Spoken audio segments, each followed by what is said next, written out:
ID 863-8055-0264. Let's do the roll call. Commissioner Corcoran. Commissioner Sipperly. Here. Commissioner Waller. Here. Commissioner Houghton. Here. Commissioner Guyman. Here. We have a quorum. Okay. Now we'll go through the receipt of the minutes. First for August 26th. I'll have a motion to accept them. And then we can question.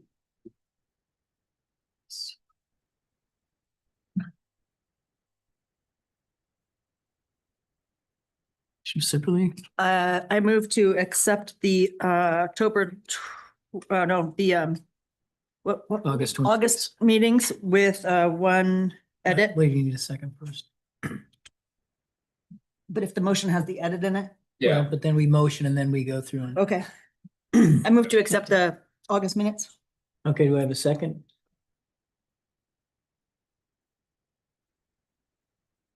Second. Okay, we have a motion. The second, okay, we have additions, deletion. There's just one minor correction on the vote on the marijuana facility. At the last line, it said passed unanimously, 6-1. So that wasn't unanimous. That's all.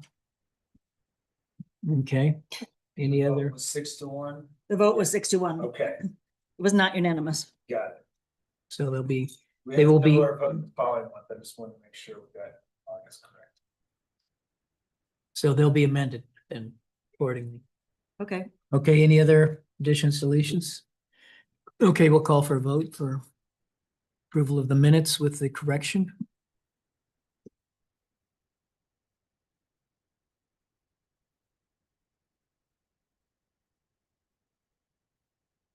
The motion passes unanimously. Okay. Why you show up? That's why you're not showing up, because you're in a different spot. Oh. Look at all of us 7 commissioners. Where should I be sitting? You moved to I where- think you're okay. Because we're just gonna get through. We're only taking 2 votes. You're okay. That works. Okay, Unanimous stuff. that one was unanimous. Yeah, your Passed unanimous. white is, so you could move, but. Okay, we'll move on to the next receipt of minutes for the October 28th meeting. A motion to approve those. I move to approve the October 28th meeting minutes. Okay, have a motion on the floor. Empty seat number 1. I second that motion. I second that motion. Okay. Seconded by Commissioner Corcoran. Any comments or? I'll withdraw on this one because I was not at the last meeting, but okay, let's call for the vote.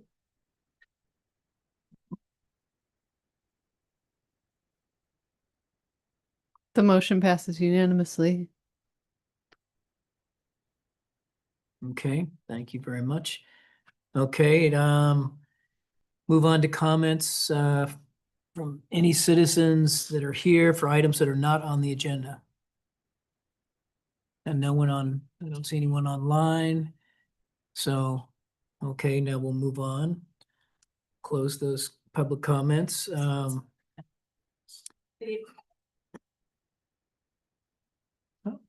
there's Steve. Hello, Steve.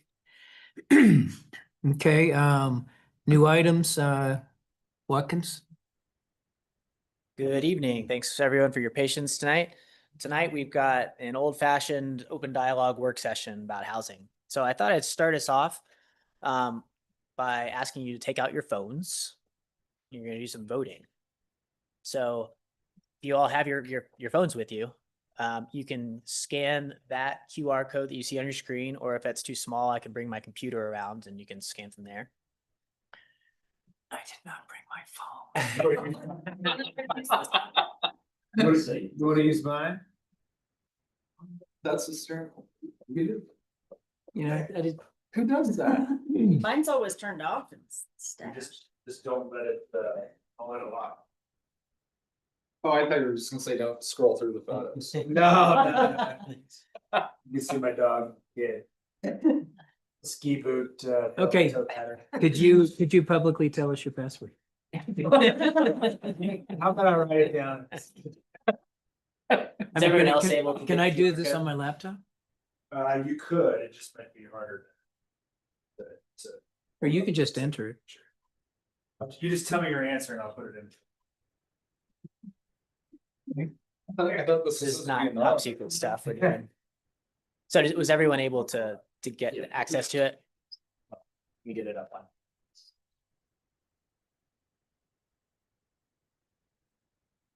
Had to introduce some more technology today. Yeah, we didn't have enough. It's going so smoothly. I mean, I looked at. Yeah, you can use that if you want. It's gonna- it's Oh. gonna Yeah, go. we'll give you a bunch of tablets, one for. She's gonna be Vote early, cracking. vote often. I'll do Joy's vote. Okay, everyone ready to start voting? Or you need a minute?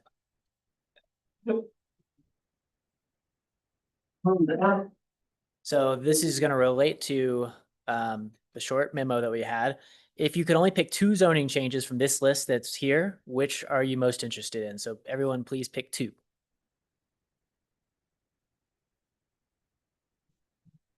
If you wanna tell me your answers, beat, I'll enter them for you. Oh, you got it. Oh, great, perfect. Yeah, I brought my tablet with me. I forgot to tell you. No, it's Carolyn's.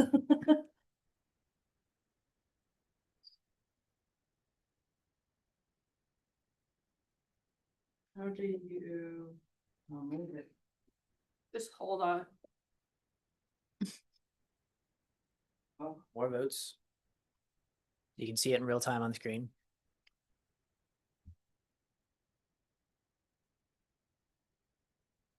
Says we got, what, 4 out of 5 so far?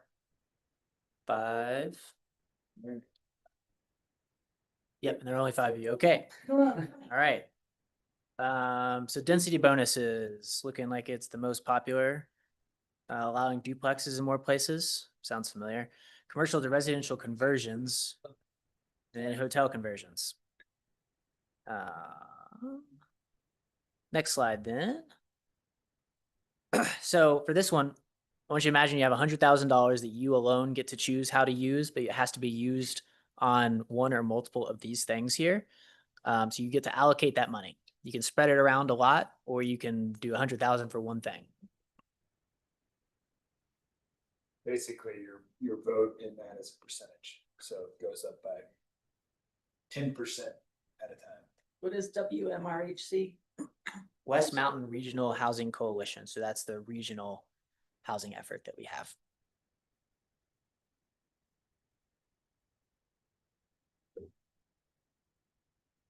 Don't all vote at once. There's a list. We're trying to read through it. It's like, 9, this is the first time I've seen this. item 9. Don't vote for item 9. You're going all in one place. 109. Item 9 is to put money into doing nothing. Just kidding. I thought that was the one where they paid themselves. What's this?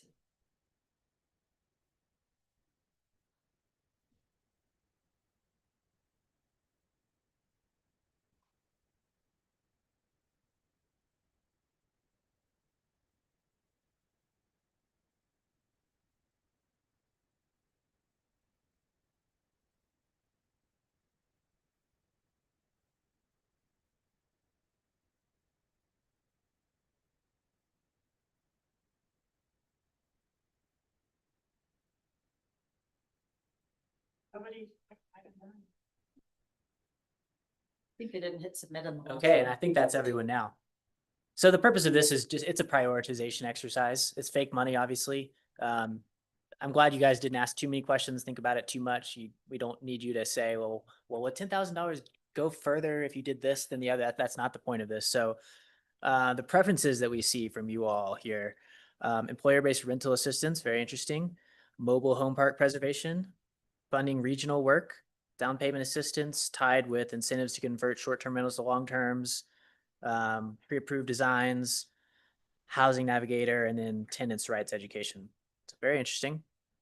We got one more, and then I am going to save all this. So now this one is open-ended. What additional topics do you want to explore? So you should be able to type, yeah, I think there's maybe a 200 character limit, but you can type whatever you want. So is this based on like what you put out, sent out today? For, I mean, for the agenda for the thing, so I mean, that's what we're, Yeah, so I mean, here's my question, so were those things separate than like what you sent out for us to look through, or? So this slide right here is asking for separate stuff that we haven't covered. Previous two were based all on things that were in the memos list. Okay. I hesitate to call it a memo.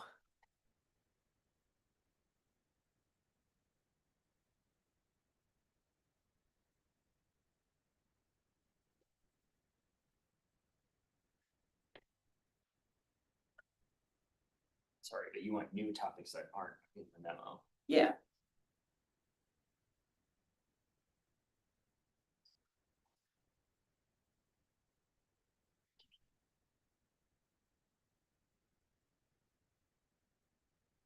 I mean, you could also put up here ones that were not specified in the other questions if you want to try to highlight those. I mean, the point of this exercise really is just kind of to center a conversation on certain topics so that we can focus on discussing those. And as opposed to trying to have a discussion about 100 different topics.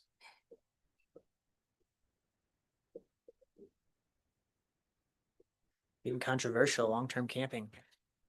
Um,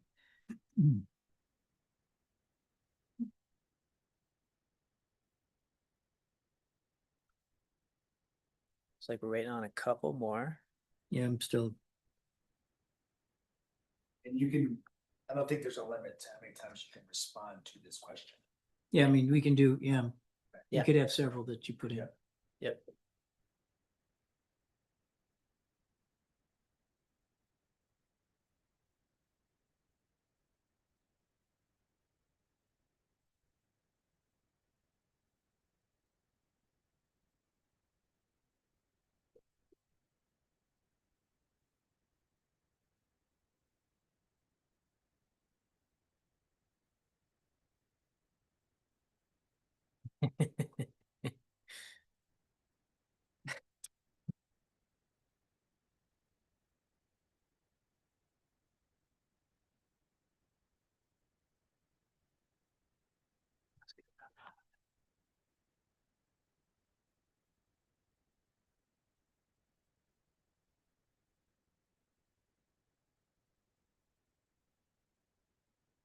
Okay.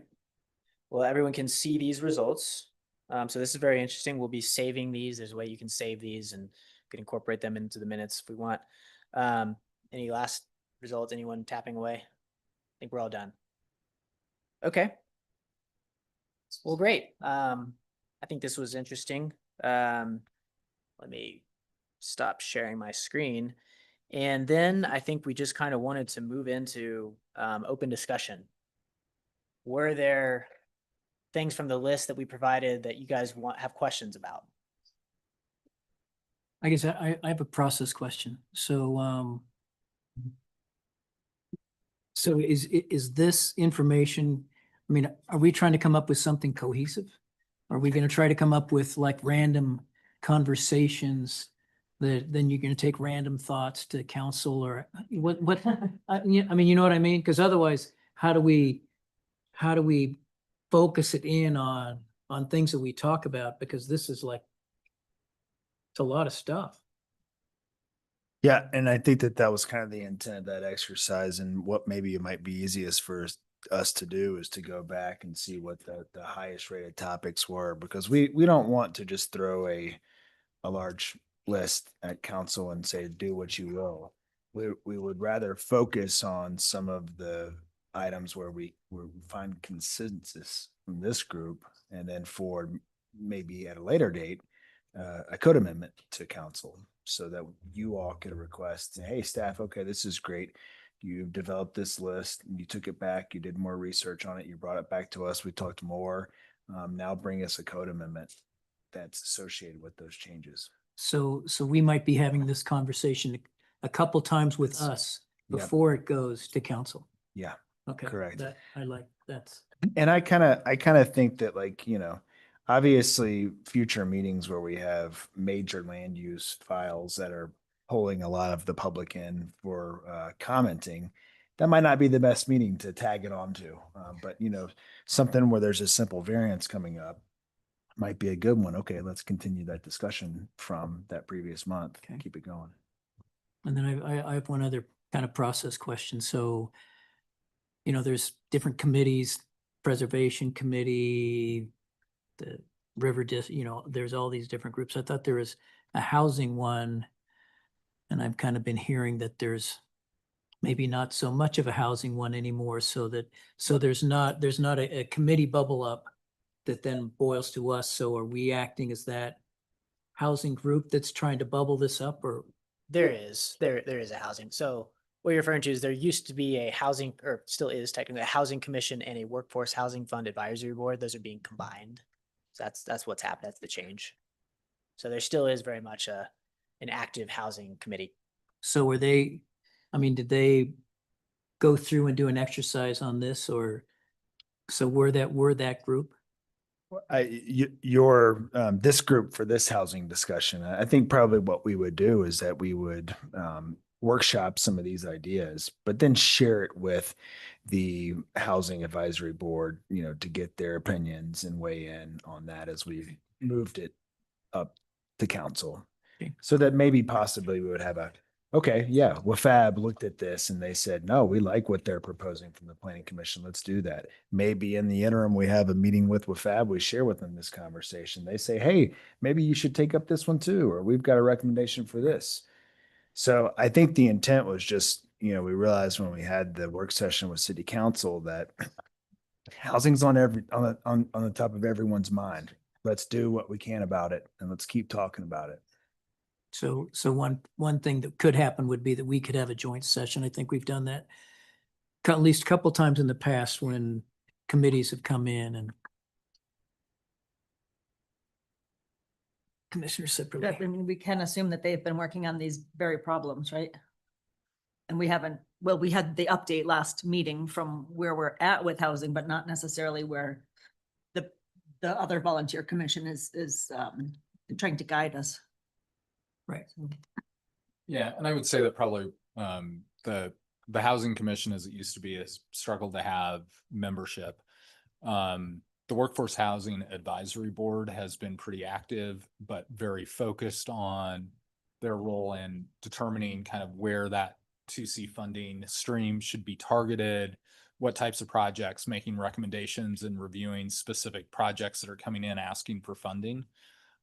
So they probably haven't done what you're doing yet in kind of that more macro level. They've been very project and program specific, like the rental assistance program, and then looking at LIHTC deals and various funding, various, construction or conversion projects that are asking for funding. So they've been much more focused on that, I think, than kind of more this larger policy kind of discussion. I think that's good to hear. And I think for us to know, how do we focus in so we're giving direction instead of random thoughts? I guess that's, I think hopefully that's what we can figure out how to do. Okay. Thank you. Sorry. And Watkins, I don't know if you want to go back to maybe one of the first couple of slides. If Sure. you can share that and we can see kind of where we landed. Try to focus in on some of the things you would like for us to bring back information and research on related to those topics. But then maybe we can save some time at the end to jump into the wild world of those items that people just listed when given the option. So the top vote getter for zoning changes, if we're just talking about zoning changes, was of course density bonuses. There is background on that for most of y'all. Not all of you were on P&Z when we were really considering some of these options, but in the list in the memo that we gave y'all, those are from the proposed changes that you all considered and made some recommendations on. This was back in 2023, I want to say. So things like incentives for providing deed restricted units that aren't required, There's all kinds of ways you can do that. Incentives, by the nature of what that means, that you're giving them something that's not allowed by code and except for these provisions. So incentives, classically that kind of means giving them more units, letting them build more, letting them build higher, letting them giving them flexibility on the kind of design standards. So those are the things that matter to developers. And so part of the magic here is how much is too much to give, and what's most valuable for developers to get. So that's all part of the magic of doing this. And in 2023, when y'all were considering the density bonuses and coming up with something more specific, something that was important to y'all was home ownership. So doing some incentives for things that are going to be for sale. So I'd be looking for you guys to, tell us, is that what you want to see? You want to revisit that? Do you have questions? Do you want to see some more ideas specific to these kinds of things? And I guess the question that I have, Watkins, is how successful have the incentives that we're currently offering been? So right now, our code is very simple. It says we may offer a density bonus, period. That's all. There's a little bit more in the housing guidelines as opposed to zoning guidelines. It's a limit of one additional story. So that's a height thing.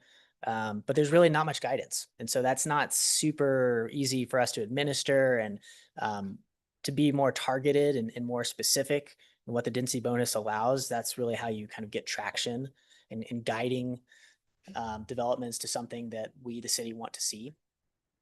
I guess one question I would just have is, some of these items are on here and we came up with them in 2023. We had our thing that we passed up, and a lot of it got, didn't happen. And so I guess the question I would just have is, do we want to rehash stuff that we went through that got poo-pooed, or, because density bonuses was one, duplexes was one that kind of went up and it got voted down or whatever. It was a tough thing. So in the community as well. So I'm just asking how do we proceed with that kind of thing that happened maybe just a few years ago? I feel like a few years is a long time in this space, to be honest. And the community is also in that period of time, kind of jumped into the game with approval of the 2C fund. I don't think I think we can continue to try, but and maybe some are more worthy of having another conversation about. One thing that I hear over and over again that I would like to have a discussion about, how can we better incentivize, is the for sale product. I know we have some issues out there with liability and that kind of thing, but everyone I hear that from, seems like it's desirable to them. I don't know that that's the right answer, to be honest, for the housing issues that we have, but everyone seems to think that it's a positive. So how can we incentivize that? You look up, how do you incentivize housing? Generally, it's money. In one form of fashion, it's money. I don't know that has generated a huge density bonus for a lot of the projects that we're seeing. I think maybe, there's some other factors at play here. I think some of it does have to do with the building code and the point access blocks, like we talked about a couple of weeks ago. But I think we should talk about anything that we think's still important, and maybe new ideas for achieving the type and the form that we want. Okay. Yeah, not to backtrack a little bit, but do we have an idea of what the home ownership percentage is versus tenant occupancy in Glenwood is? I don't off the top of my head. Yeah. That's something that we can find, though. Is it, I wouldn't, It's a great question. That's the kind of stuff that I'd like to help form this conversation. How do we pull that and bring it back the next? yeah, because my experience is when you put something for sale, Glenwood's at the bottom of the valley and still relatively affordable. And people tend to buy secondary investment properties. It's always been the case when you put up a lot of properties for sale that people will invest in them. So I'm all for home ownership, but how do you guide it just to people who want to live there versus investor? Right, right. And if you're selling them, you want that competition. Spot on. So, but yeah, if we had any idea what that is, that'd be really interesting. Thank you. I think just keep your mic, I think people should just keep their mics on. I can figure out how to keep mine on. You don't get one because No. Steve and I don't like hot mics. That's for good reason.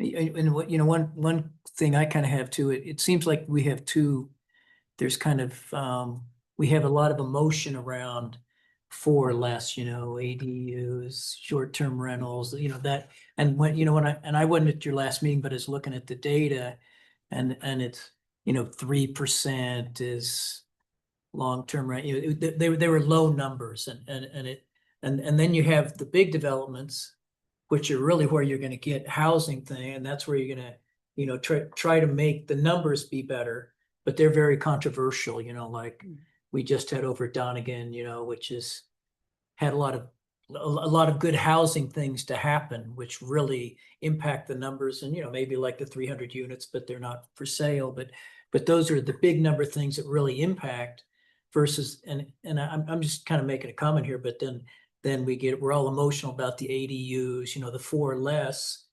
And I think for the community there, it's a big deal. They're very important. But from the larger housing conversation, they're not hitting our big numbers, like the number of ADUs we probably have a year, maybe, I don't know, 4 or 5 or. We average 5. Yeah, so I mean, it's not like a development that's 200 units or.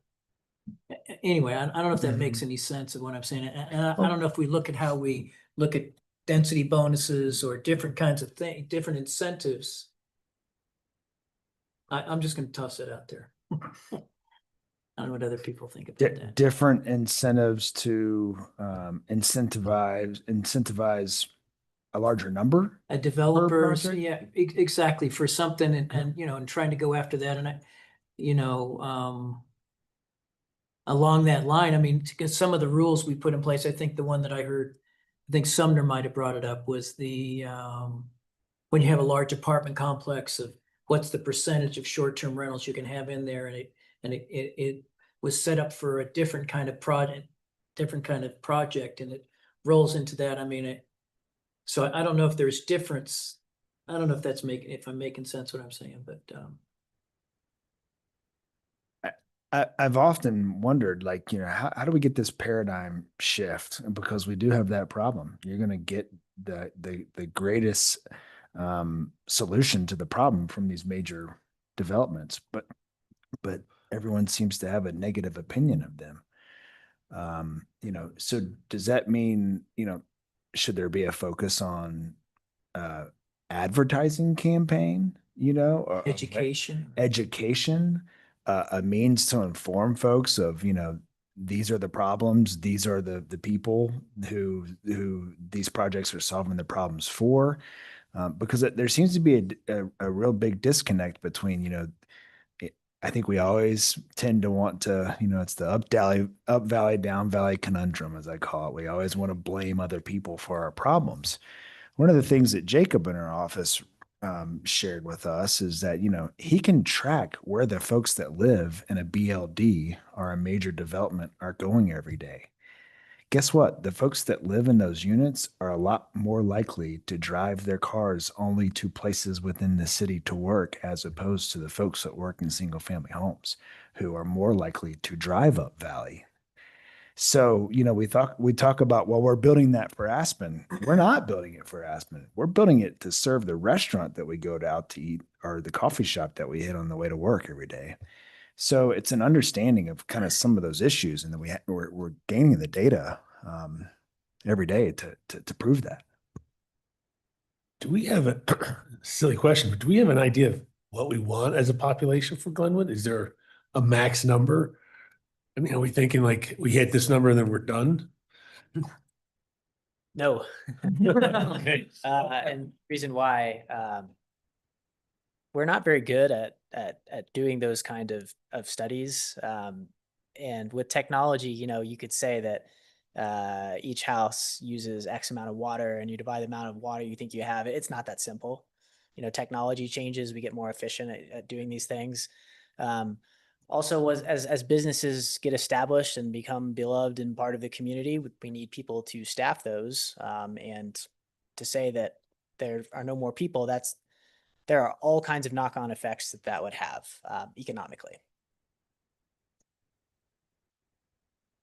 I think that it kind of gets to your question, I think, on the ownership thing. Yeah. I think that, we harp on that, and I know I've probably harped on it a lot because I think the ownership drives community. There's a lot of goodness things that it does, but there's a lot of renters as well that are working at the places like you're talking about. So I don't know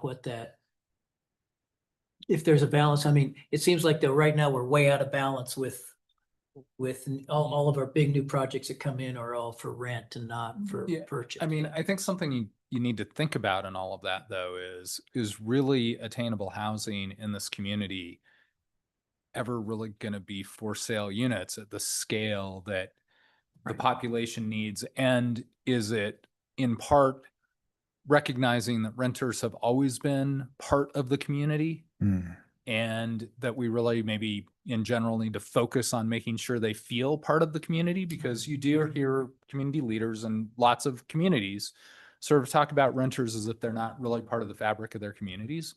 And that just has never been the case and certainly isn't the case moving forward. And when you just see that the average free market home price for a single family residence in Glenwood is about $1.1 million now, that's, when I look at, say, the associates that work for me, they can't achieve a single family residence, even though we pay really probably some of the best paying employers in town. They still can't afford to buy here. So, kind of where does that put us? I know this is something Joy is pretty compassionate about, wanting entry-level housing opportunities. And I realized that the condominiumization, did the law recently change? So there's less liability for developers. So we may have an opportunity to condominiumize more buildings. Because it's those small for sale places that would probably allow people to get into their first home. Right now, if you finally saved up enough, you're probably looking at Silt or Rifle. If you were renting here and you want to own, you might be forced out of the community and to work down Valley. And we don't want to do that either, because that brings all their cars, right back here if this is where they're employed. But on the other hand, I don't like to see these, personally don't like to see these large developments of rentals. I don't feel like they're very well suited to the nature of our community. Like the stuff that we approved out there behind the meadows, I was shocked at how big and a heavy footprint that was. And we all walked around the site and looked at it and waved our arms, and I was still surprised by it. And I know a lot of folks are. So I'm much more leaning towards smaller unit sizes, infill in town. How do we get people to know, hey, you can rent out your basement or remodel your attic, just put in a few windows, make it code compliant, and you can make money and provide housing. So I think an education strategy might be good for that, or like an open house, or we can all get together with some builders and remodelers and, the Anderson window guys, and have a picnic.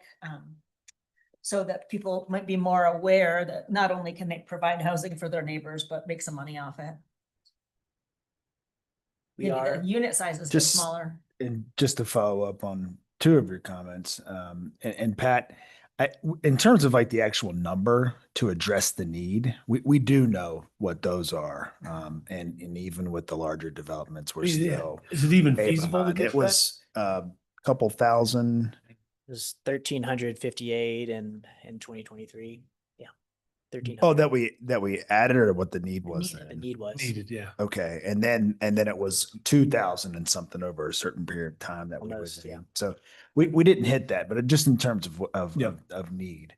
And I always take that stuff with a grain of salt anyways, because guess what? If we filled every need, people are still going to want to move to Paradise. you know, we're never going to run out of people that want to live here. So we're always going to be chasing this issue, I think, you know, what good thing, you know, you guys get to keep your jobs as planning and zoning commissioners. But in terms of the infill and the smaller projects, maybe that is where there's a play for John's recommendation of, you know, the point access blocks and reducing the requirements for dual access to these buildings, so that we can have some more larger floor plans within smaller buildings. The question that I have, John, to that specific topic is how do we deal with like the height, you know, in some of those buildings? Like we can't, or we don't have the desire to go up to allow to kind of spread the cost of those units, you know, over a larger building to decrease the cost. So that's one question I have about it, but I do think it's a pretty good idea.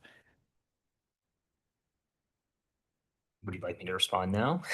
I mean, I don't know that there's a silver bullet, but I think having the tool in the toolbox is the first step. I mean, we have, you know, an excellent design community here. I think providing the tool is step one, and it probably looks something more like a tower in the park where you've got 3 or 4 buildings on a parcel instead of one big one. That's how I see it.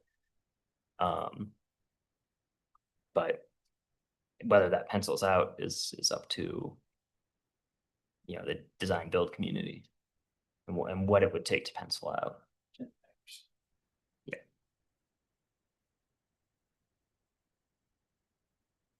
I'll throw out another thought. This is one of the things you brought up. I think I saw there was a regional housing person or whatnot, and I kind of follow Rifle a little bit these days, and I just saw for all of their new city councilors, they just voted in new people, and I read through all of everything that they were talking about and whatnot, and housing was the #1 thing in Rifle. I mean, so you know, when, you know, like you talk about, and whether it's you, it's Yancey, it's, you know, there's all these professional groups of people that make good money that can't live here, but it's even hard. It's bigger than here, and you know, I don't know how that all works. I know you guys, I'm sure, talk together all the time, or maybe not, but I think that you know, how do we talk at that in a regional way would be, and regional is maybe up valley, but down valley is a big part of, because maybe that's even more affordable. That's maybe more of a real place to talk about with the Newcastles and Silt and Rifle to figure out. I mean, shoot, I mean, when I used to work at CMC, we had people that would drive from Fruta, you know, because and maybe they wanted to live there, but it was a big darn deal. So, but anyway, I just wanted to toss that out there, because I mean, everyone's in the same boat, and we always hear about it up valley, but it's really down valley. Rifle is like starting to be unattainable, you know, as well. So it's and I think that it's our biggest issue in this town. I think this topic right here, it's our #1 issue. That's why I take over everything. But anyway. You know, when you talk about regionally, the Colorado Association of Ski Towns, which Glenwood is a member of, and I mean, with CAST, we have had a standing housing task force for years now. It is probably the one thing we talk about most at CAST meetings. Like every community, I think across Colorado, it's been the centerpiece of the governor's legislative pushes. I mean, he needs to work on how he comes to his decisions on what he's going to do. I think a little bit more bottom up than top down, but it has been, I mean, it's a core issue. You know, it is the single most talked about issue, I think. And it goes to kind of that, I think, both housing and the affordability component, right? A lot of people agree that the regional approach in a perfect world is the way to do things, because you can pool your money, pool your efforts, and identify real efficiencies that way doing a regional approach. The rub is that when it comes down to money, basically, you know. Yeah, it's tough. But I mean, for sharing data, all of that everyone's looking at, you know, you're talking about transportation, and I think that's spot on. I mean, like when people live here, here's where they're going to know. What I think when the bridge was being built, they were using the phones to keep track of, how long people would stay here, were they staying here to work, or were they passing through? So I know there's lots of technology that would maybe help, but it does get down to education. I mean, that, you know, people don't understand what the smart people know. It's a tough road to hoe. What's the footprint of the West Mountain Regional Housing Coalition? Is that Picken, Eagle, and Garfield counties? Yes. Let's see, Newcastle, no one down valley of Glenwood is a member, right? So it's just us minus the county. I'm pretty sure the county's not officially a member, but every other municipality here, as well as Eagle County and Pickett County. And if you, but what's the border for the down payment assistance? Where can you buy a home through a West region or West Mountain Everywhere region? in the Roaring Fork Valley. And the Colorado River Valley, like down through Parachute, or? Yes. I think I thought it ended up Glenwood, and I know that the last update I think I heard from them is that the majority of their down payment assistance program buys were in Glenwood.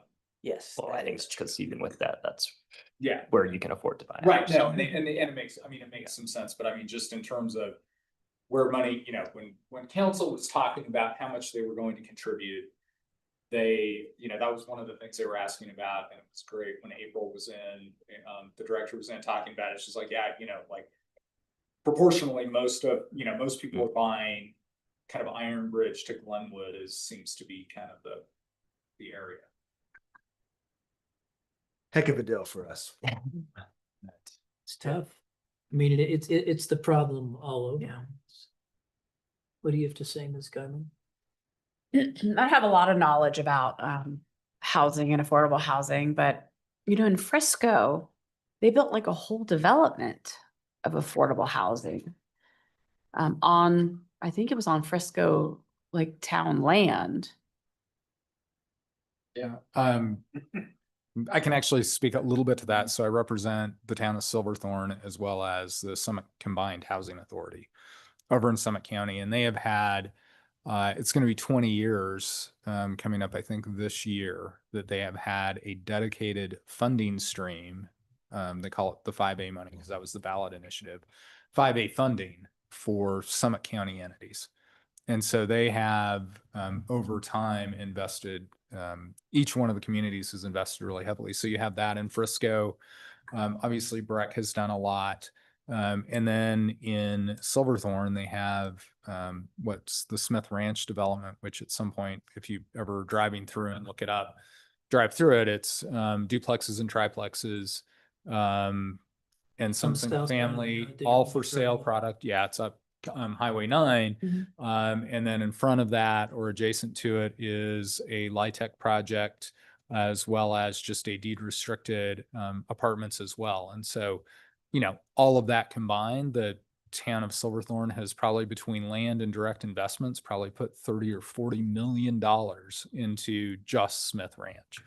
And so that difference in the length of time, if you imagine 2C 20 years from now and what the investments and what it could have done will potentially do, that's a little bit of why Summit County is so much farther ahead. It feels like is that dedicated funding stream has been there for a very long time.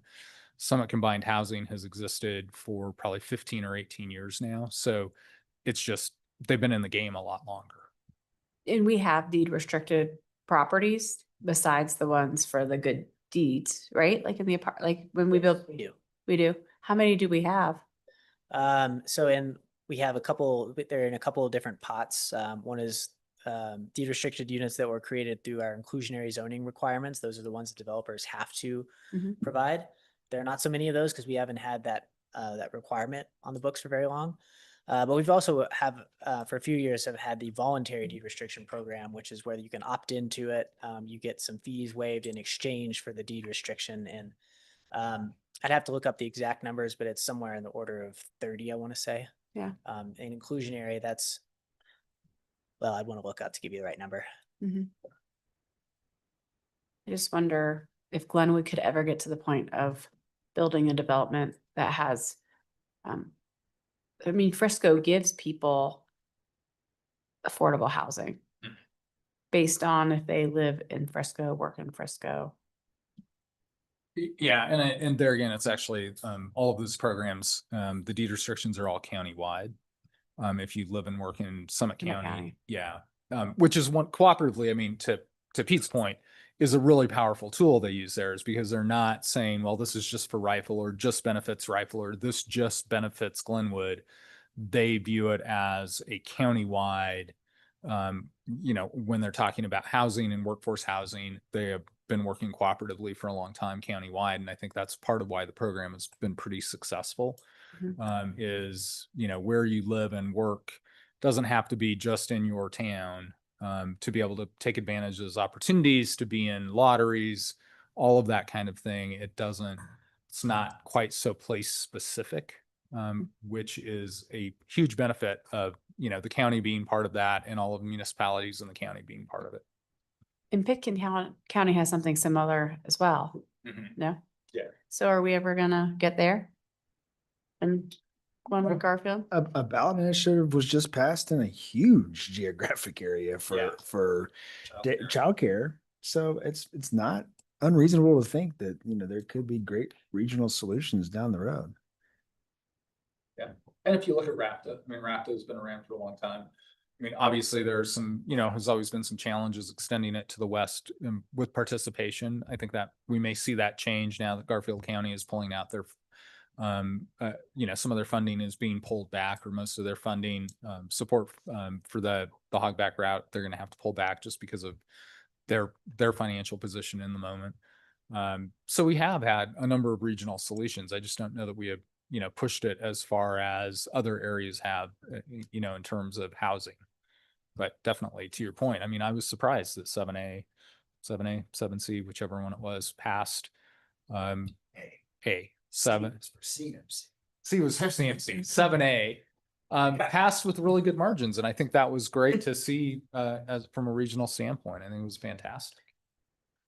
It seems like, and I really think the regional thing is the right way to go, but you think of Summit, you got Brack, Frisco. So, they're all together and they have a lot of money because Denver's right there. You look at Pitkin County, there's a lot of money there. And I don't know, maybe, Crested Butte, maybe some down in that, in some of those resort areas where, and it seems like we're more dispersed. It seems like we have more socioeconomic diversity.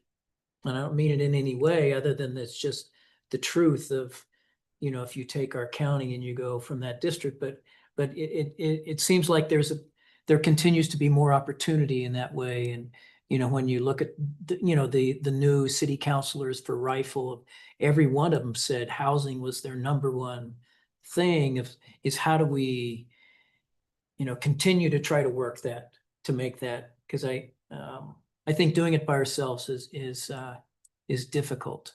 And anyway. And could we ever build in the like the city lots that we have? I know we have to I know it has to go on a ballot, but if it was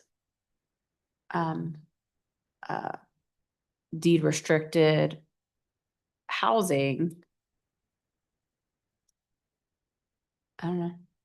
Yes. Just like the little complex in the back of, that little cute little complex back there in back of Frisco is adorable. And it's only for the people who live there and it's all deed restricted. And I feel like Glenwood would get behind, not large apartment complexes, but tiny homes, like that people can afford and they can live in the area and work in the area. Yes, if the city, all of us collectively, city council choose to pursue something like that on city-owned land, like you said, it has to go to ballot. But if we own the land, we can control what the development looks like. Mm-hmm. There's one item on the list here that I'm wondering what it actually is. What is a housing navigator role? A little bit of a new idea. So as we talk about all these programs, there's a lot of details, right? It's kind of complicated. A lot of programs are similar from community to community, but different also. So there's just a lot of detail there. And if you've ever been someone looking for housing and looking into these programs, it's really overwhelming because information out there and you're not sure what's correct and what's not, and people tell you different things and they may or may not be educated. So that's what a housing navigator would do. They help you provide information. They connect you to the right people. They give you accurate information. They give you advice. So it is something that the regional coalition, the Regional Housing Coalition, as they want to be known right now, they are looking at creating one of those part-time positions in the future. So is it mostly to assist renters with programs that could help them find a place? Is that who you would go to find out about down payment assistance? Like, is it an umbrella sort of Yes, position? I would say not just renters, homeowners too. Uh-huh. But yes, someone you could go to for help navigating all these programs that are out Right. there. Okay. And that's kind of the role that the housing development manager fills right now. So that's what they do. But as things grow and get more complicated, and especially when you start looking at a regional lens, Mhm. there's an opportunity for someone to help people navigate it. Yeah, as long as the people know that person is out there willing to help. Yeah. That's good.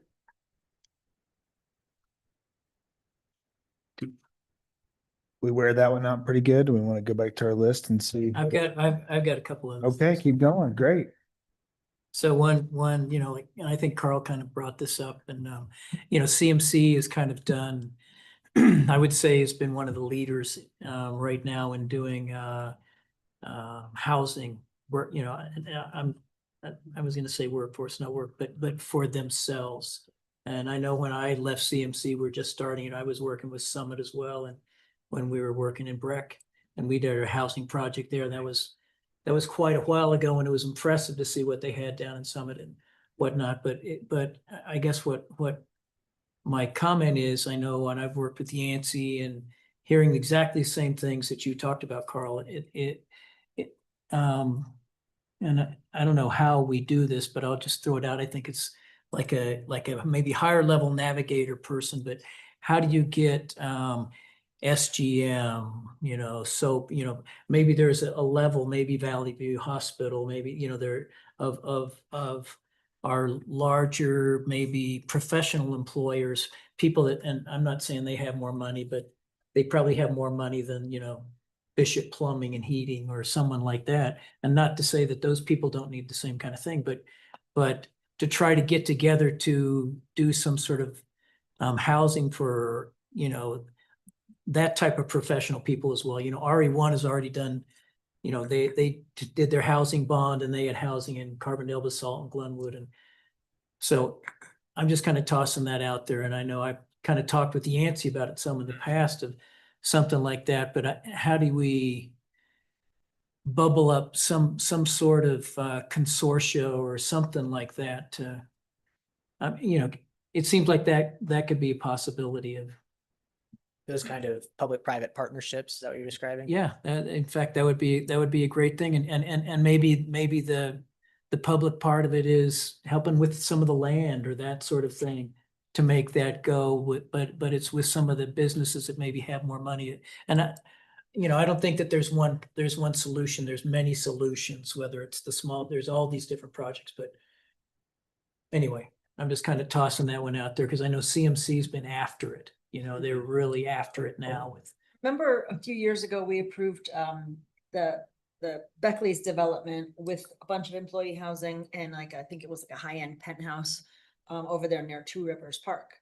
That seems like a decent model. I think it was like 19 units or something. Right, that one, And right. Mhm. 15 or 6 of them, 16, I think, were deed restricted, and there were a few Right. free market. I mean, it's things like that, I think, so that's another example, but maybe we can even, join people together that, Yancey might have 6 or 7 units he could do. You might have 4, I'm making numbers up, but 4 or 5, and together you might come up with something that's 30 units, or I don't know. I'm just kind of. Collective capital. Yeah. to Yeah. make those And things at a scale that you can start addressing construction costs. Right.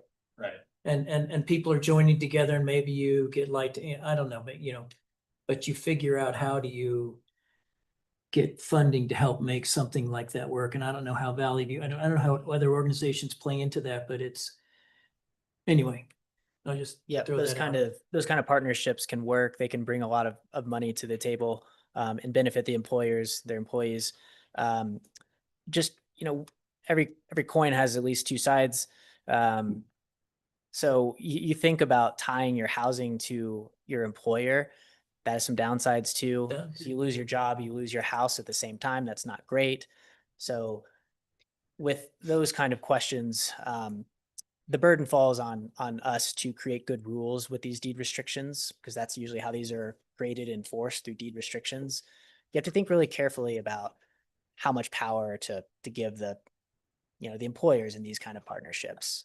And it's not that these are bad things, but you just have to be careful. But it's like, who's in charge, who owns, I think, the government can't be in charge of everything, and I can't believe I'm saying that.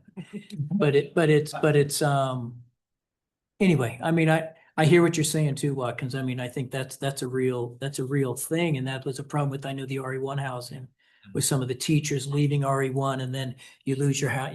It's a complicated thing, but anyway, I think it's, I know for a lot of those organizations, they have engineers that have been there for 20 years. They have, attorneys that have been there for long time. And so anyway, I think that would be.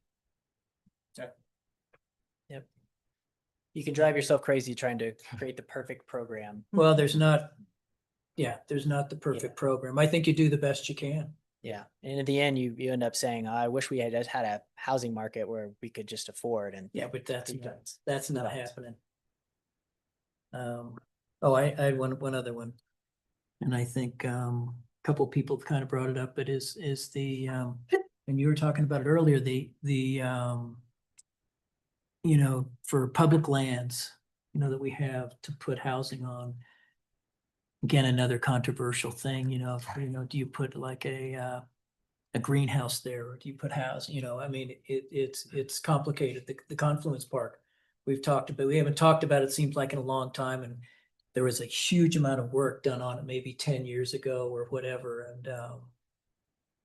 And then it seems like it's kind of gone by the wayside, and needs of the community continue to evolve, and what happened. And it seems like to me, we're getting back to where we need to do some sort of master plan, or at least on our big, and maybe not just the big properties, maybe on our properties overall, kind of like, what Connie was talking about, of knowing, of being more self-guided with how we want to go with those properties. The Confluence is kind of sacred ground for many people, and everyone wants their part of how they view sacred being on there. It's a tough.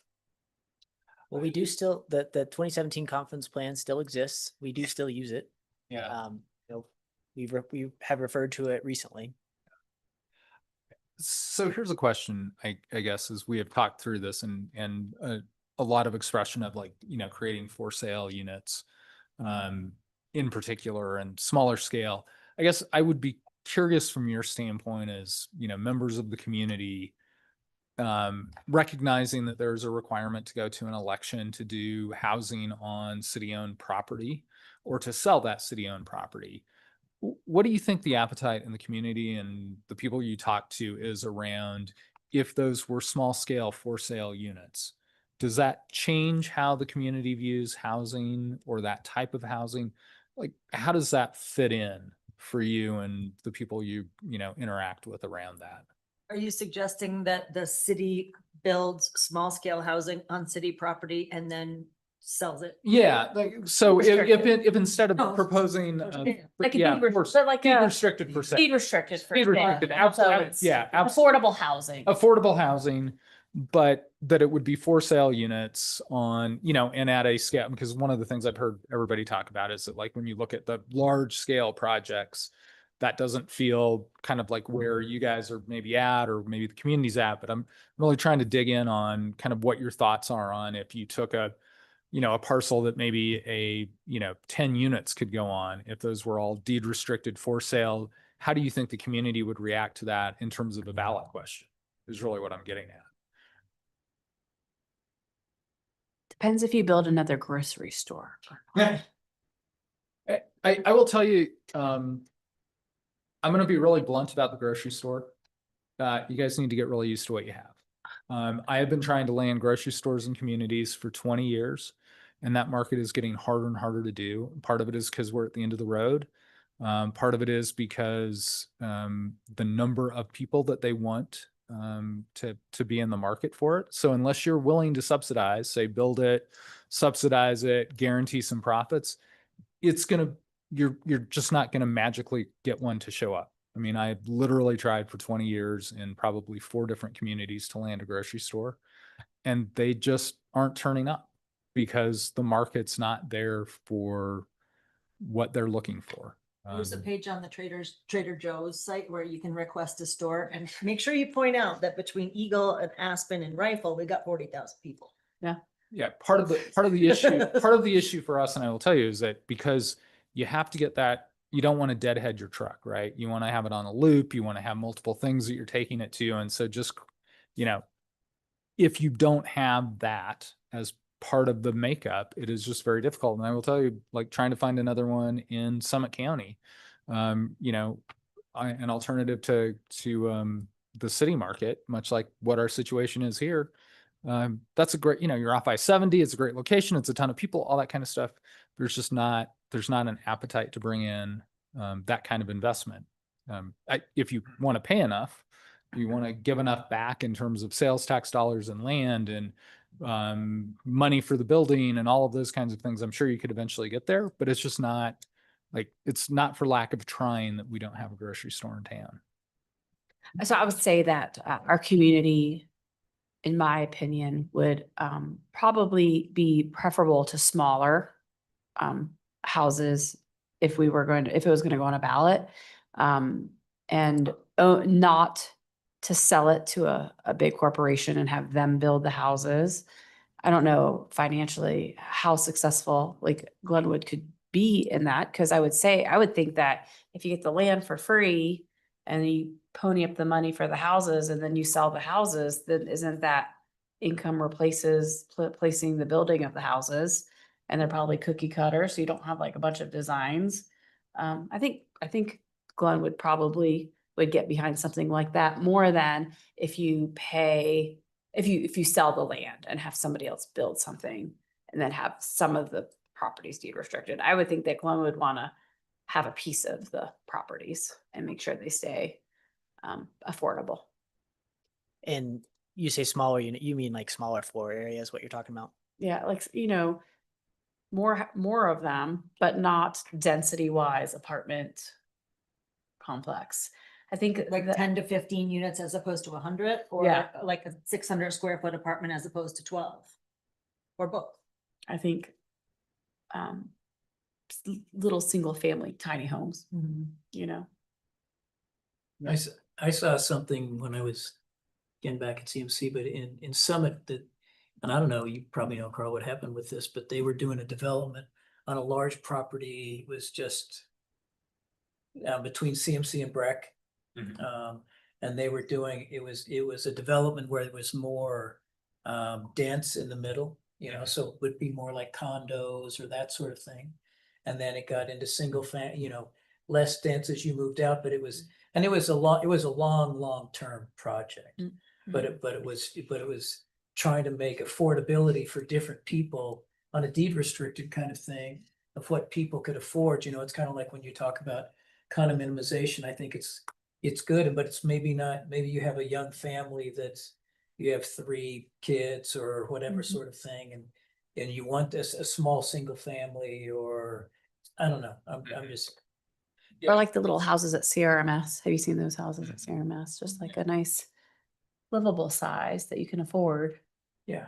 And you can. But it's different sizes, right? Yeah. Because we're not all the same, and what our needs are, I think, is kind of that. Mhm.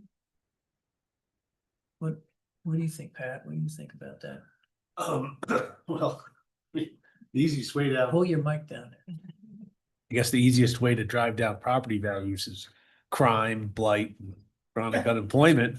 But we're not going in that direction.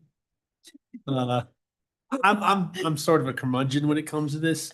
I've been fee appraiser in the Valley for 25 years. So I've done a lot of deed restriction appraisals up in Pitkin County. So I've seen a lot of different variety. I've seen, the condominium that no one will put any money into because there's no need to. because they'll sell it for full price regardless. So there's no one's fixing up the place. I've seen mobile homes sell their completely tear downs, but they still have to sell for full price because that's how it works. I personally dealt with the one where a family was in a deed restricted house, but they had bought a house outside Pickens County, wanted to make sure that they were going to like it there. So they stayed in the house for a year while the deed restricted unit was empty before they made the decision to sell it. And I'm like, there's people waiting in line for these properties, and you have to have enforcement. So when it comes to deed restricted properties and affordable housing, it's sort of we can't tease everybody here in Glenwood. I mean, everybody wants to move here, and you'll never, ever beat that unless we come, so I don't know how we help out the local employees other than maybe incentivizing employers to build stuff and help them. But man, deed restricted, 75% of people in Pickens County and Aspen year-round residents are in deed restricted housing. That's And there's the still way to not get enough. there. It's not, Yeah. still not enough. So I don't know. Yeah. I mean, I hate to love to say we have a bullet or some kind of fix it, but I don't think there is. And I mean, the confluence has been empty since how long? We've been sitting on that property for how long?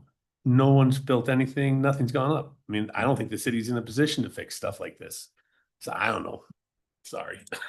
I'll get off my soapbox. It's good. I have one other question about the mall. We just, I was not thrilled about rezoning all of that because I don't feel like that's gonna help.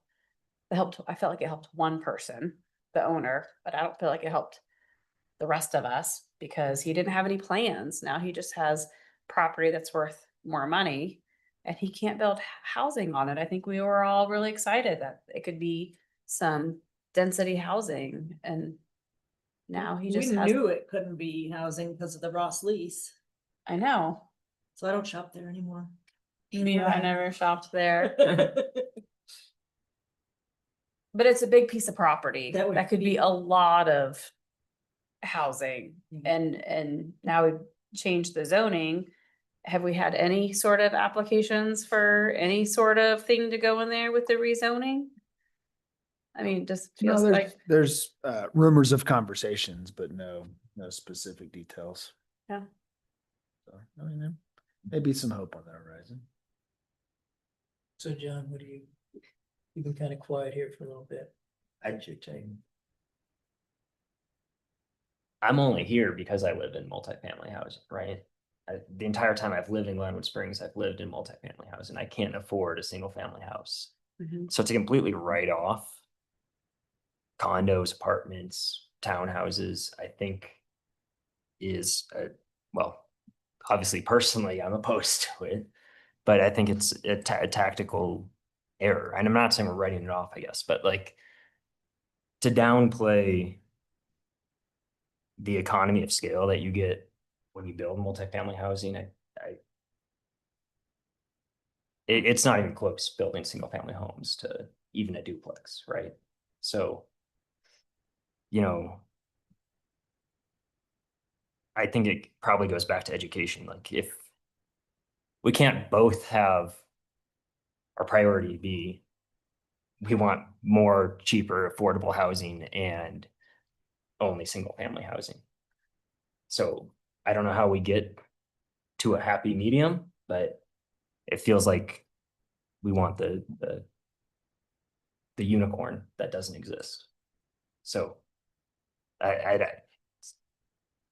don't know, those are my thoughts, I guess. I don't have a solution. You figured Glenwood out.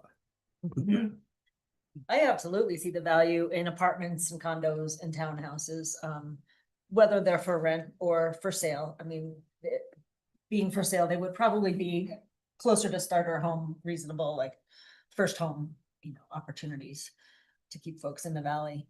I think part of my point with the size of some of the developments that we've had is I feel they're just overwhelming for the scale of our town. Like I know where the property is that you live in, and you probably know all your neighbors. There's like, what, 8 or 10 units in there? 6?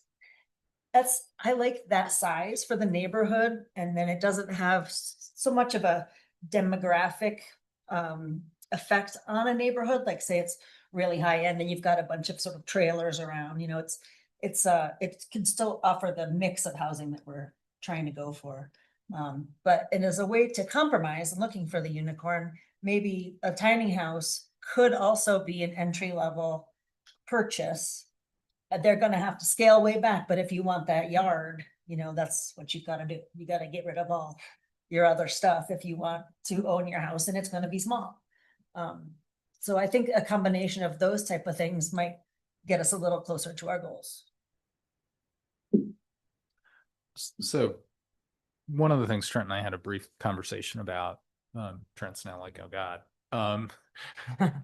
You know, we have a tendency to talk about housing in terms of new housing, right? Creating new housing. And something that we were kicking around and talking about, and this goes to the allowing duplexes or not, is does it make any sense to parse out conversion of existing structures versus new construction on allowing, like, say, a duplex? And what I'm thinking about is when you have, you know, any number of single family homes in town, you have folks potentially who are either trying to get into the market or are at a point in their life that maybe they want to downsize, but they don't want to have to, you know, what do you downsize to if you own a home in you know, Glenwood, right?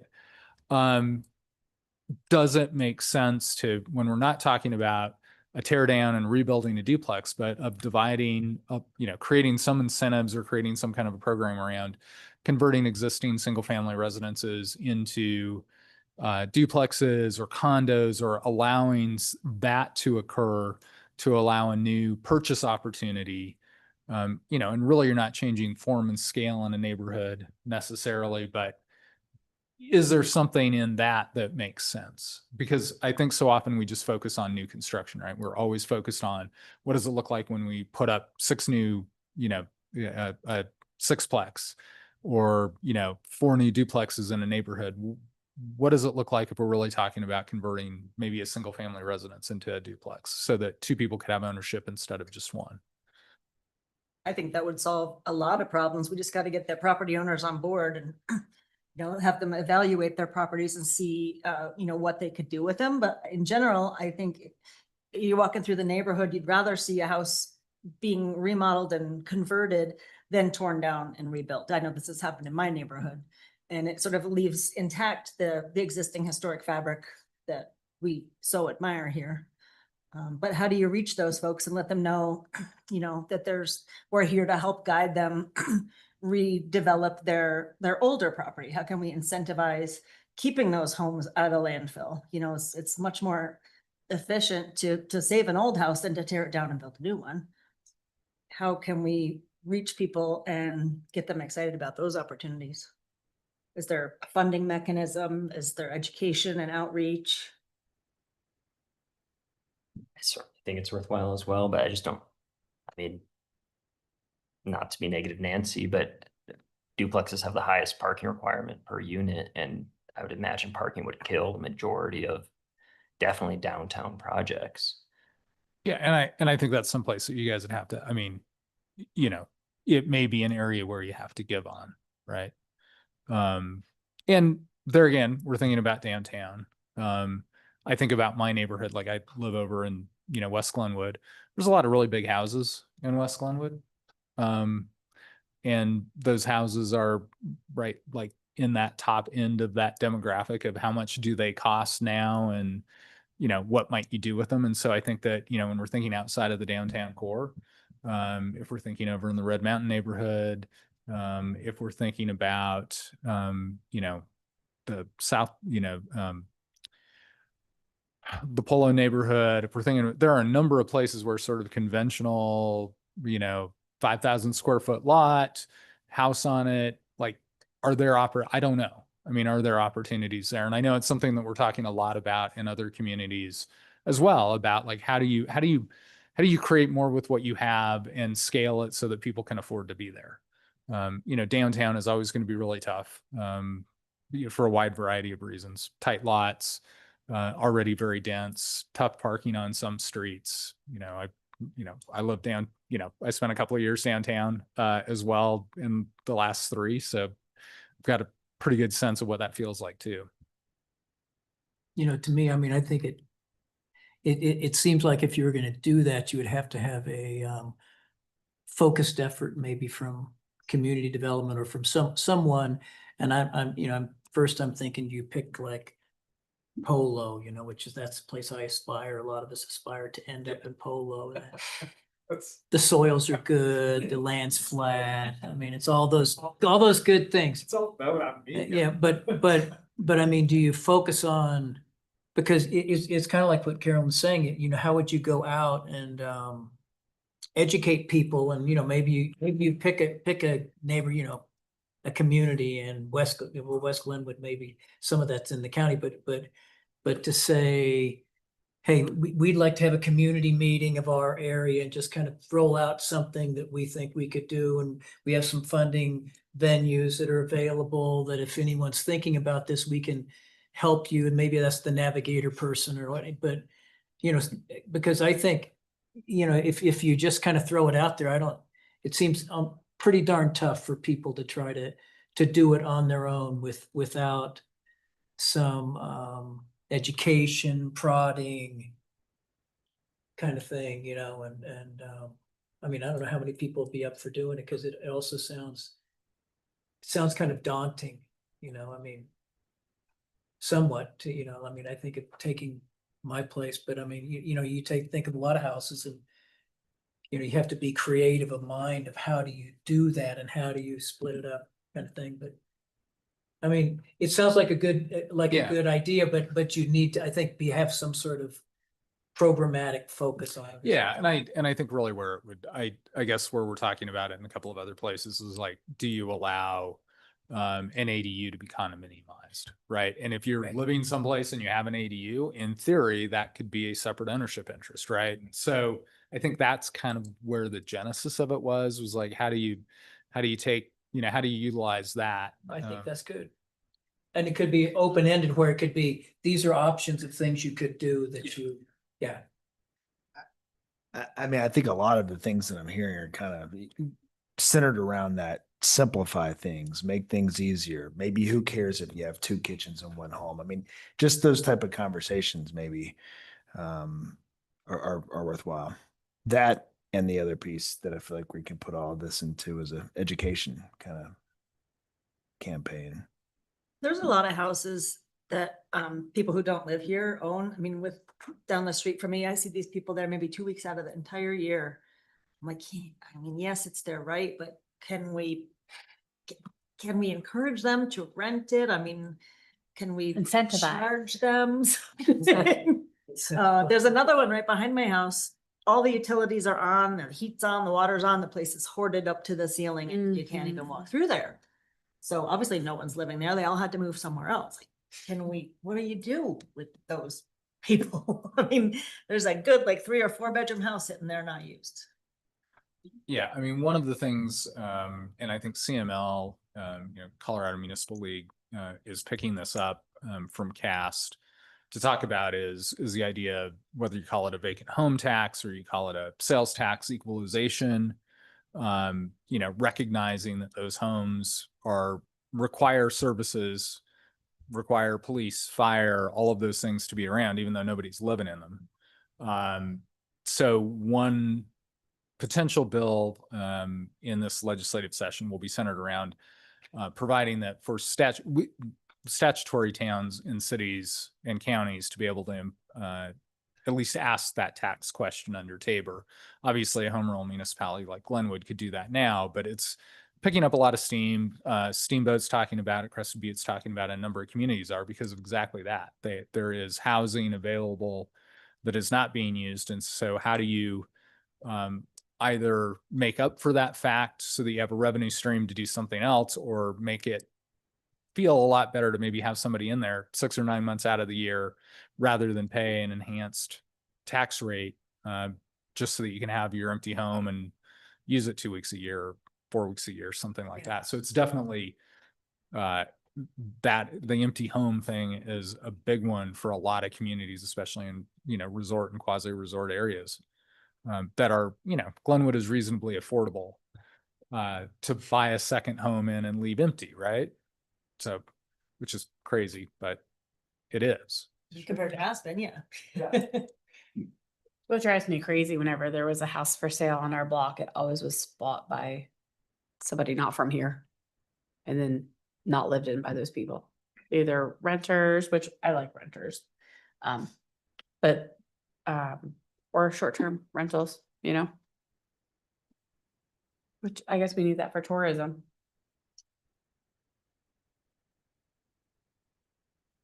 I'm gonna go back to something. I mean, Pat kind of kicked my head a little bit on the the Confluence Park. Supposedly there's a master plan out there and whatnot, but it is, we talk about city land and that, and we spend a lot of time talking about it and then nothing's happened. It seems like it's been 10 years. And maybe there's still a master plan out there. I don't know. No one knows what the hell it is, or I mean, seriously, of what, and Vogler Park would be another one. And I don't even, I know we've sat in here before and gone through, looked at the city map before all the parcels are that are free. And well, I think it was probably with the comp plan when we did the comp plan, and we're saying, what's the plan with developments in all these areas? And that might be an interesting thing to pull up and look at again. But how do we try to gain some traction with some of these things we're talking about on some of these properties, or are they just going to sit there because we know the community can't agree on what's going to go there? It's a tough battle. I mean, I don't know what the thing is, but holy moly, it's a lot of land. There's a little parcel, I think it's Riverside Street down there behind sort of the dog park where the goats are. And I know the city just purchased that like a couple of years ago, because I remember seeing a sign and nothing happened. It doesn't even say it's public property. I don't know if it's open or was going to be a park, but I mean, that'll be a lovely place to put a little housing, little tiny house community. I don't know if we're gonna know if Glenwood would agree to it unless we ask Glenwood. And right now we haven't allowed for the approval of tiny houses. We can take care of that one. No, but I think that, this group could certainly be a catalyst to kind of, promote something like that. But I will take political will of council to kind of say, okay, this is good enough. Let's move this forward. Let's put it on a ballot and let's see if we want this project or not.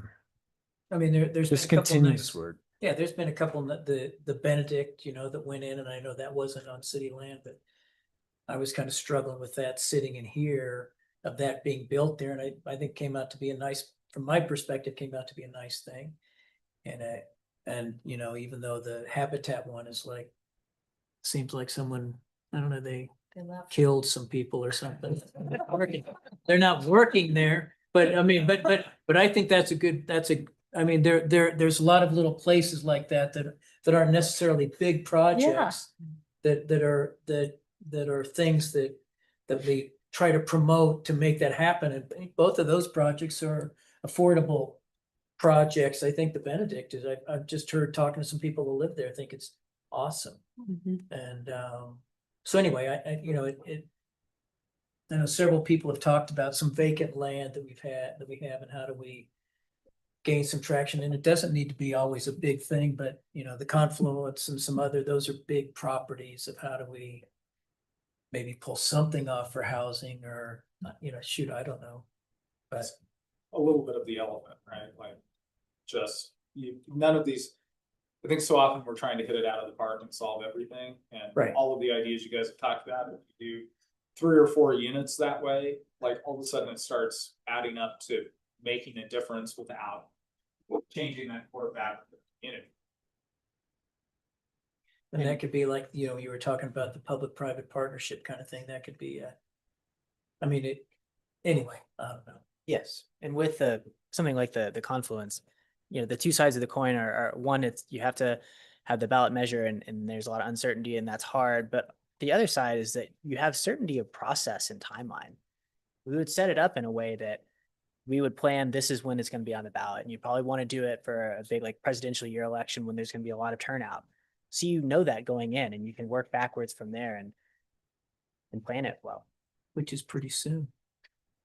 3 years. What's in about 3.5? I think people No, in but I think Glenwood, that's right. I mean, I was not part of the Keep Glenwood campaign or anything. But from it felt like they just didn't want Glenwood to sell out property. Like they didn't want them to sell out to build apartment complexes, for other companies to make money. Do you know what I mean? I don't know if it could stay within the city of Glenwood rather than selling it to another big corporation. It will require a vote for that. So. A what? It would require for the city of Glenwood Springs to do a housing project, they have to go to the voters for that housing project, not even if. they're But you just wouldn't, going to no, sell but it. not selling it to a corporation. Yeah, no, not selling to the corporation, but whatever they do, they have. to Yeah. do on housing. Well, yeah, So, but I think that's why they wanted the city, I think that's why they wanted citizens to be able to approve. So they could tell what was gonna happen. Are we gonna sell it to some big company and have them put some big apartment complex on it? Or then they can make decisions about how it's developed. You know, is it gonna be developed more small scale, a few buildings here, a few condos there, or is it gonna be some? I think that was the fear that drove that. Wasn't one of the options? I feel like in the comprehensive plan, that was one of the options, was to, there's different ways that we could deal with the property, and one of them was to just sell the whole land and to a corporation and let them build and own it. Yeah, you're maybe talking about the strategic housing plan. Mhm. Yeah, so I mean, you could do it however you want when you control the property, but anytime we would sell land like that, it would be in exchange for something, right? I mean, it wouldn't be give us this money and build something free market. It would always be deed restricted. It would always be affordable. Yeah. If we have control, then we're gonna have a lot to say about what it looks like too. And it doesn't all have to be housing either. You know, there could be some space for nonprofit buildings that's looking for a new home. When you control the land, you have more choices. Sure. So has this been helpful for you? I think so. I mean, I was just gonna say, I mean, like we have a couple categories that we could think about, trying to center around, and a couple ideas, and helps keep the conversation going. I think it was good use of a meeting that didn't have anything else to talk about. Some of those things where you feel like you didn't resolve it though, because it's not gonna happen. Well, again, I guarantee you, if we implement something around every single idea that we had tonight, 20 years from now, our successors are still going to be having the same conversation and figuring out how we can help to fix this. And that's okay. I mean, it's going to take a different ideas and at different times, and 2 decades from now. Maybe the city can come up with some loans to encourage people to develop part of their existing properties as ADUs. Garages, basements, attics. And I know you mentioned that in the housing thing. I asked for more information and then I brought that back to the Preservation Commission because they were thinking of some sort of loans, for slightly different uses, but also the city helping to fund maintenance or, historic stuff on buildings. But maybe that would be some way to encourage homeowners, or at least let them know that this is an option, like give them some guidance, give them a packet, introduce them to engineers and contractors, show them pictures, Well, I think one thing you said right up front is pretty key is education. It's whatever we come up with, how do we communicate with the community and to get feedback both ways, not to say, here's what we think the answer is. You need to listen to what we're saying, to how do you have a two-way conversation to make that happen. But then when you get to the big election, I agree with you. What you said, Watkins, is that you have a higher likelihood of success, that everyone's kind of more, not everyone, because it's impossible, but at least over 50% maybe. I mean, but I think the education's a big deal because it's hard for things to do, and it's definitely not one size fits all, that's for sure. And does the city want to be in the housing business? That's something that came up before. Right now, we're not entirely set up with that. I mean, there are great strides ahead in, the housing committees and conversations, but I don't know if that's something that that the city really wants to manage. Maybe it could be managed regionally. I'm not sure the government sponsored housing is the be all or end all. Is it But if that- they buy it, wouldn't it be theirs? Yeah. Like if Yeah. it's like you buy it, but it's deed restricted when you buy it. Yeah, So it would not be the city of Glenwood, Right. but you can't sell it Right. for whatever. If it was for You sale, can't not sell it Right. from Yeah. astronomical, you would have to sell it within the restrictions of the Right. deed. Yeah. In terms of the So I for don't sale, think yeah. Glenwood would be, they would have to sell them initially, but then it would be owned well, by you somebody else. still have to have, and that's like, the Summit Combined Housing Authority. Part of the reason why it was created via all of the various jurisdictions is somebody has to administer those sales, somebody has to do enforcement, somebody has to track it, and all of that. And so it does take resources to do that, and so there would be some level of engagement. Certainly regional is always better because you're spreading out those costs over a number of jurisdictions as opposed to just trying to do it on your own.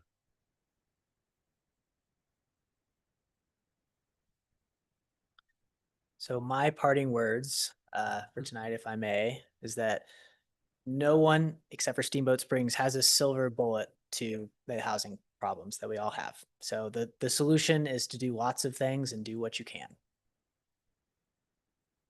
Yeah, what's about Steamboat? Yeah, Well, they got a $24 million property given to them, Oh. and they cannot get any affordable housing built. Oh. Didn't it get voted down? Yes, Big time. they said no. Yeah. Turn your thing on. Yeah, they had the Brown Ranch was donated to the city for employee housing, deed restricted and affordable housing. Right. And it's nothing but a political hot potato because Yeah, the that was- city has to pay for it. And the people who are already in the city are like, why are we paying for other people to get to move here? No one paid for me to get to move here. The infrastructure was enormously expensive. So yes, it's been interesting to follow the Brown Ranch. Oh. Big election, shot down. Now they're trying to figure out how to come back and figure this Yeah. out. But And in general, I would say that I think we're going to see, these things are cyclical in nature, but there is a huge anti-growth, not one more person, town can't change that's going on in communities all over right now, right? There's been so much pressure and kind of post-COVID, it just, all of that came together. And I think that, to your point about all the various reasons why that ballot measure passed, I think one of the big ones was that people believed that it would stop growth. And it may in some ways, but the kind of pressure and then kind of to your point, just a couple of closing thoughts on sort of what's going on the state level. A couple of years ago, there was a statutory change that you can't limit growth, right? And so that's that is kind of a big change in terms of some communities were putting up the gates and saying there can only be 7 new units a year or 100 or whatever it would be. And that is no longer legal in Colorado. And so that kind of changes that analysis that you have to plan for what could happen rather than saying it can't happen.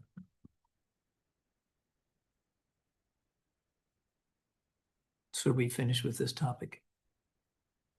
I think if you want to be, we can be. I think we got some, Done. some stuff to chew on. I think we beat it. Okay, we'll move on to commissioner comments. I'm good. Thank You're you. good? I want to see a greenhouse on the confluence. Thank you. Okay.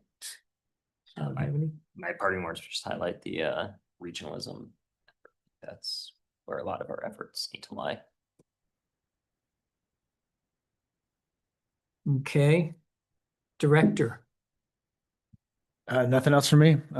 Again, I apologize that our item was delayed tonight, but we should have that next month. And we can probably also continue some conversations. I think we did want to talk also about short-term rentals at some point too. of concern for some of those larger multifamily developments and how many of those units could be utilized for short-term rentals. So maybe forthcoming on that. We have scheduled some interviews for Thursday for our housing manager, development manager position. I think that's about it. Oh, What are we seeing next week or next month? What's that? There's a planning application next month? Yes, yeah, there was supposed to be one tonight, but the paper messed up the noticing. Okay, does it say how big or where or what? It's a variance application. So next steps from what we just went through now is that, are you guys gonna put it together some way and then, I mean, so we can, and then are we gonna drill down in some or what's kind of the next steps? I think we spent more time talking about some of those two kind of issues than I expected us to. I think maybe we provide maybe an update in December or January. But yes, I would say we would put those together, and I was taking notes. Kind of keep and having a just say, conversation like that. yeah, before. continue the conversation. Maybe think of some potential actions or steps that could be taken along with those. Just putting it down on paper. I mean, it's not like we have to do it, but maybe putting together a sort of plan of action of what we'd want to do associated with those topics. Does any of the housing commission have input that might help guide us? Or like we were saying, they're mostly dealing with grants and federal monies and Maybe we can share with them too. they have anything they want us to look at? Okay, yeah, yeah. When they have topics or recommendations, we'll definitely bring them up to y'all. And our next meeting is when, December 16 16? December 16th, with steak. China Gourmet. Is that, China Gourmet. is that this? Sounds good. So he was bringing the eggnog and some antlers, some Rudolph stuff. Maybe. Maybe. You're gonna wear some antlers. Sweet. Okay, I think we are